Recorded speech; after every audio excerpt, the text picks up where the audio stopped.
day indeed, and I still can't get the lightning bolt right.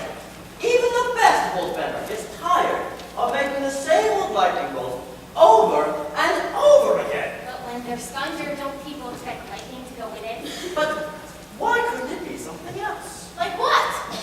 Let's experiment.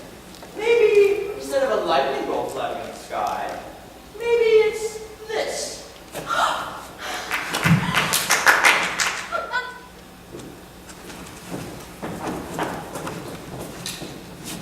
It's gonna be huge.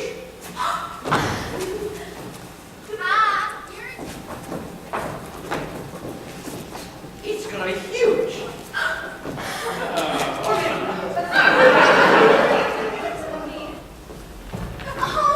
Almost day indeed, and I still can't get the lightning bolt right. Even the best bolt bender is tired of making the same old lightning bolt over and over again. But when there's thunder, don't people expect lightning to go with it? But why couldn't it be something else? Like what? Let's experiment. Maybe instead of a lightning bolt floating in the sky, maybe it's this. Maybe not.